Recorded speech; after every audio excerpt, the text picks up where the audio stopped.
It's a wonderful thing to celebrate 3/4 of a century of WHO improving health.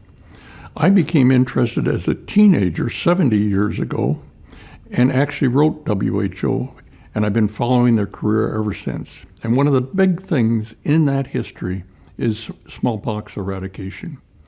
Believe it or not, WHO did not want to get into smallpox eradication, and for good reasons. The yellow fever eradication program had not worked. The malaria eradication program had not worked. They did not want to do a third one. But they finally agreed and then developed just a superb program where they looked at every part of smallpox eradication and improved it.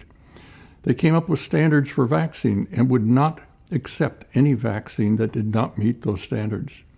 They improved the delivery of vaccine, and in West Africa, that meant using jet injectors, giving over 100 million vaccinations with jet injectors.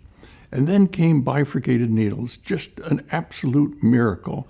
Small, light, easily sterilized. You could train someone in 10 minutes to become a proficient vaccinator. And so this was a great step forward. Then they looked at the strategy. In West Africa, it was shown that you didn't have to do mass vaccination. You could go directly to the virus and vaccinate around it. So surveillance containment became the way to approach this throughout the world. And country by country, smallpox disappeared. First, the 20 countries of West and Central Africa, then Brazil, then Indonesia. So 6 years into the program, there are 2 remaining foci, a very serious one in Southeast Asia and one in East Africa. In Southeast Asia, the amount of transmission was tremendous. In May of 1974, in a single state in India, Bihar, they were reporting 1,500 new cases a day. 12 months later, India was totally free of smallpox. The last case of variola major was reported from Bangladesh in late 1975. 2 years later, the last case of variola minor was reported from Somalia. The last person was a hospital employee. No one got smallpox from him. And think of this, that broke the chain of transmission that went directly back to the very first case thousands and thousands of years ago.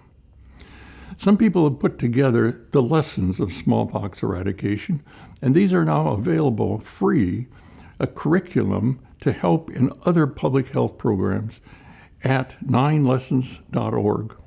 What's the bottom line? Public health is based on a philosophy of social justice. This is the first time we've achieved total social justice. It does not matter what your status is in life or your geography, you will never be exposed to smallpox.